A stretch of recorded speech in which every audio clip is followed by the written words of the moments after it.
Eventually, nagkaroon na rin ng commercial drones na ginagamit naman para sa mga amazing video works. Para gumana, gumagamit ang drone operators ng remote control o kaya naman ay programmed na ang drone kung saan ito pupunta. Ang term na drone ay hinango mula sa mga lalaking bubuyog na siyang karaniwang nagbabuzz o gumagawa ng ingay at nananakot sa posibleng intruder sa kanilang tirahan. Pero hindi na lang pang video ang drones mga kaaha, dahil ang bagong nauuso, drone racing.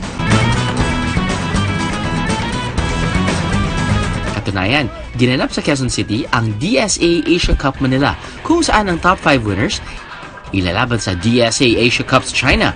We find it much more fun than airplanes because sa FPV racing, even though mag-crash ka, hindi siya masisira ka agad. Unlike sa airplanes and helicopters, merong community aspect to it. So hindi masaya kung mag-isa ka lang naglalaro nito. So parang ganito, race siya. So marami kayo. Meron mga nandito ngayon from Cebu, from Davao para magkita-kita dito.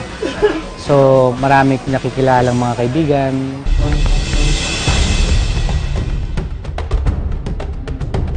Pero bago pa man ang big event na yan, nakijoin na kami sa isang practice race.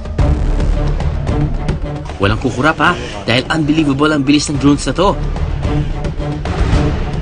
Nandito kami ngayon sa Muntinlupa kasama ang grupo ng Hacenderos. Kami ay isang grupo na nag-FPV racing dito sa Luzon. Yung mga drone namin ay iba-ibang klase. Bawat pilot may sarili silang gustong preference.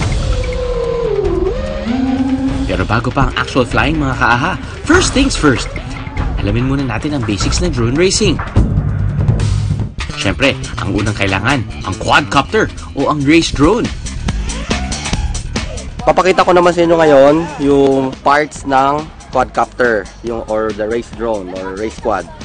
Una-una is the frame, which is yun yung parang pinaka-body ng quad. And then the next are the motors, yung 4 na motor na umiikot para lumipad yung quad with the propeller. And then of course meron siya sa nandirito is nandoon yung kanyang PDB or power distribution board. Doon kumukuha ng power galing sa battery papunta sa PDB na nagdi-distribute ng kuryente sa flight control, sa ESC, at saka sa motor, at saka sa camera.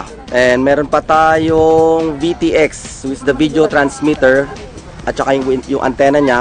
Ito yung nagtatransmit ng feed na nanggagaling sa camera papunta sa VTX, sa ating goggles.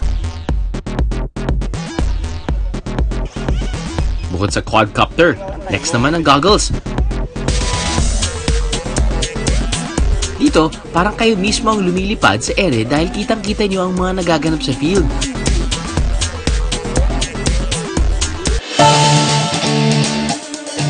At dahil alam na natin ang basics, oras na para sa karera. Ang magpapaunahan ay ang mga drone ni Pat, Robert at Fred. Sa mismong karera, may gates na kailangan lustahan ng quadcopters at flags na kailangan daanan. Ang drone na makakakompleto ng track sa loob ng napag-usapang laps sa pinakamabilis na oras, winner! So let the race begin!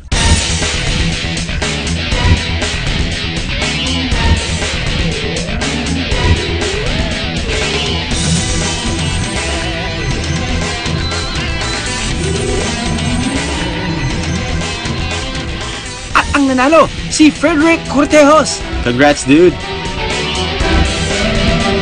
Mga aha, isa na namang astig na sport ang ating naibida. Aha!